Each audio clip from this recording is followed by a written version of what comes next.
If your website's a little cobwebby, you're not alone. Today we're going to look at 5 things you need to remove from your website immediately.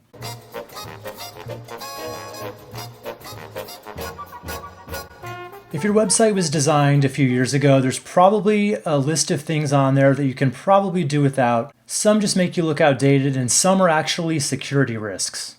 Okay, the first thing I want to talk about are social media icons in your header. Now, I know you probably want to get more followers. That's a common thread I see with a lot of my clients. They're very into their social media and they want people to know that they're a part of all those forums. So the problem with having them in such a prominent place as the header is they're really brightly colored. So you've done all this work to get people to your website, and now you're just inviting them to leave. Because when you put something in such a prominent position and it's colored so prominently, you're really just inviting clicks away from your website and onto your social media platforms, which you may think is a good thing. You may think it's great that they go to your Facebook page, but what happens on Facebook? They'll see posts from their friends. They'll get lost in the world of Facebook or Twitter or Pinterest or whatever it is, and they probably won't remember to come back to your site.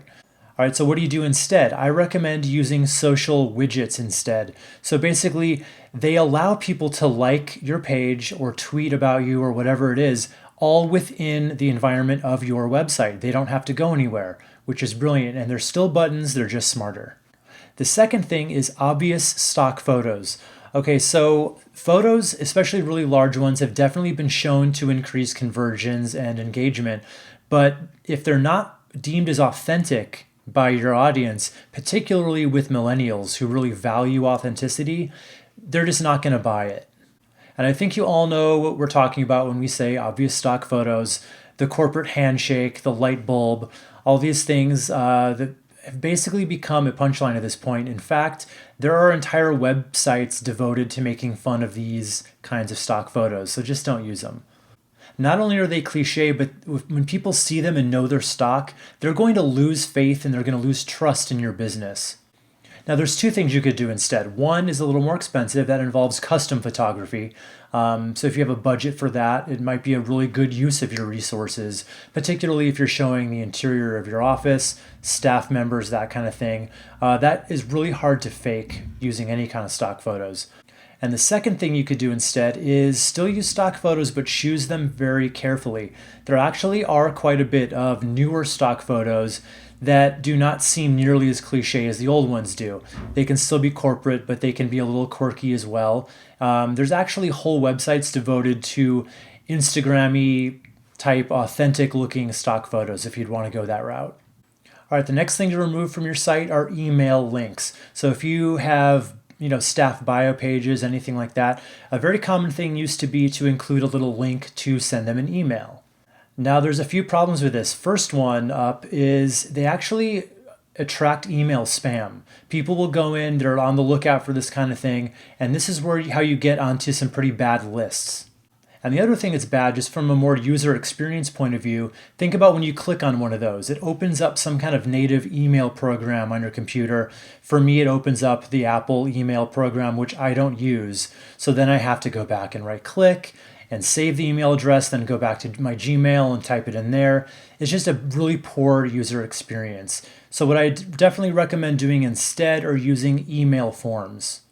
Emails sent using forms are great because they're trackable. You can route them into different folders and subfolders with your email program. Just for me, through my website, I can filter out intern requests from client requests, so I know what I'm looking at. All right, the next thing up is a little more under the radar. You may not even know that you have it. If you use videos anywhere on your site, you're going to want to disable the YouTube suggested videos. So what happens is when a YouTube video plays, at the end of it, it makes some pretty interesting suggestions for other videos you might want to watch. At best, they might just be unrelated, and at worst, they could actually be showing videos of your competitors.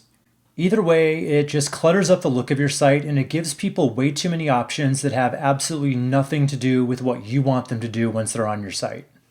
Now, here's an easy fix.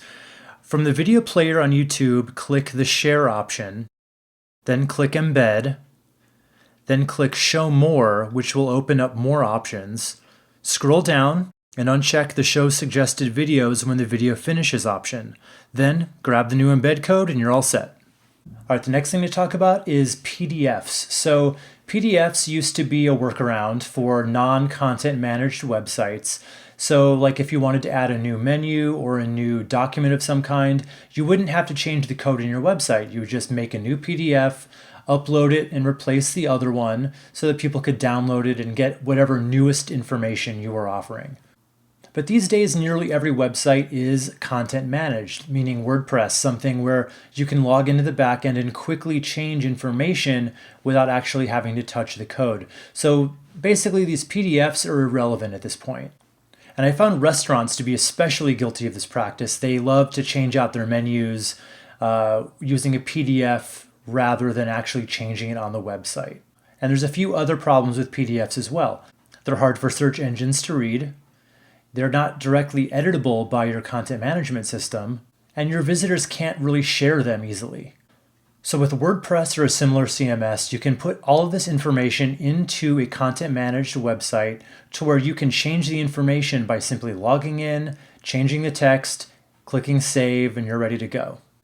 All right, I'm Wes McDowell with The Deep End, and stay tuned for more helpful tips like this. See you next time.